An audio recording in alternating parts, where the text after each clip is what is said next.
रवि एक छोटे से गांव में मोमोज की दुकान चलाता था। उसकी दुकान बहुत मशहूर थी। रवि के मोमोज की खास बात यह थी कि वह ताजे और स्वादिष्ट होते थे। शुरुआत में रवि हमेशा अपने ग्राहकों को अच्छी सेवा देता था और उनका ध्यान भी रखता था, जिससे उसकी दुकान पर भीड़ लगी रहती थी। एक दिन उसके दोस्त शाम ने कहा। रवि भाई, तुम्हारी दुकान बहुत अच्छी चल रही है। लगता है तुम जल्दी ही अमीर बन जाओगे। रवि मुस्कुराया और बोला। हाँ भाई, मेहनत तो कर रहा हूँ, पर सच कहूँ मुनाफा इतना नहीं होता जितनी उम्मीद थी। श्याम ने रवि के मन में लालच का बीज बोने की कोशिश की और कहा। देखो, अगर तुम थोड़ा सा खर्च बचाने के लिए घटिया सामान का इस्तेमाल भी करो तो क्या फर्क पड़ता है। ग्राहकों को पता भी नहीं चलेगा और तुम्हारा मुनाफा भी दुगना हो जाएगा। रवि थोड़ा सोच में पड़ गया। उसने कहा। क्या ऐसा करना सही रहेगा? लोग मुझ पर भरोसा करते हैं। श्याम ने उसे कहा। अरे भाई, हर कोई ऐसा करता है। देखो, दुकान का नाम बना रहेगा और मुनाफा भी बढ़ेगा। श्याम की बातों में आकर रवि मोमोज में मिलावट करने लगा। कुछ दिनों तक सब ठीक चला, लेकिन धीरे धीरे ग्राहकों ने फर्क महसूस करना शुरू कर दिया। एक दिन एक ग्राहक मोमोज खाते हुए बोला।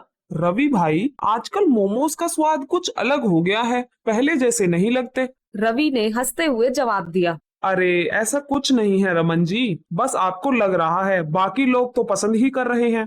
लेकिन रमन असंतुष्ट था। नहीं भाई, मैंने पहले भी कई बार खाए हैं, पर अब वैसा मजा नहीं आ रहा। रवि ने उसकी बातों को हल्के में लिया और सोचता रहा कि यह तो सिर्फ एक ग्राहक की बात है। लेकिन फिर कई और ग्राहकों ने शिकायतें करनी शुरू कर दी। एक दिन गांव में स्वास्थ्य निरीक्षक का दौरा हुआ। निरीक्षक को रवि के मोमोज की दुकान के बारे में सुनकर लगा कि वह भी एक बार मोमोज चखे। उसने मोमोज का ऑर्डर दिया और पहली बार खाते ही उसने एक अजीब सा स्वाद महसूस किया। स्वास्थ्य निरीक्षक ने रवि से पूछा। क्या यह मोमोज ताजे हैं? रवि घबरा गया, लेकिन उसे झूठ बोलना ही सही लगा। जी सर, यह बिल्कुल ताजे हैं। मैं रोज नई सब्जियां इस्तेमाल करता हूँ। स्वास्थ्य निरीक्षक को पता था कि रवि झूठ बोल रहा है, इसलिए उसने रवि पर 10,000 रुपए का चालान बना दिया।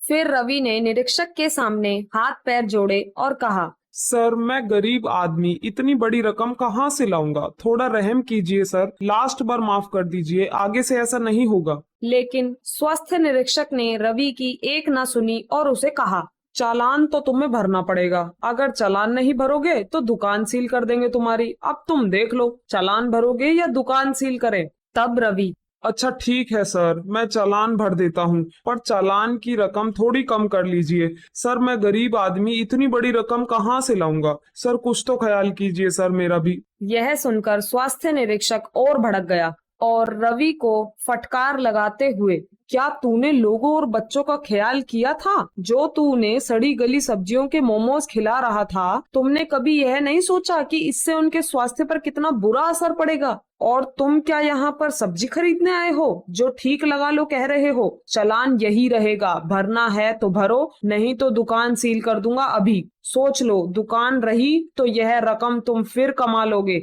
लेकिन अगर दुकान बंद हो गई तो तुम क्या करोगे? यह सुनकर रवि बोला। नहीं नहीं सर, दुकान मत बंद कीजिए, मैं चालान की रकम भरने के लिए तैयार हूँ। फिर रवि ने स्वास्थ्य निरीक्षक को 10,000 रुपए दिए। ऐसा करके रवि ने अपनी दुकान को तो बचा लिया, लेकिन उसके ग्राहकों का भरोसा जीतने में उसे बहुत समय लगा। इससे रवि ने यह सीखा कि व्यापार में ईमानदारी बहुत जरूरी है।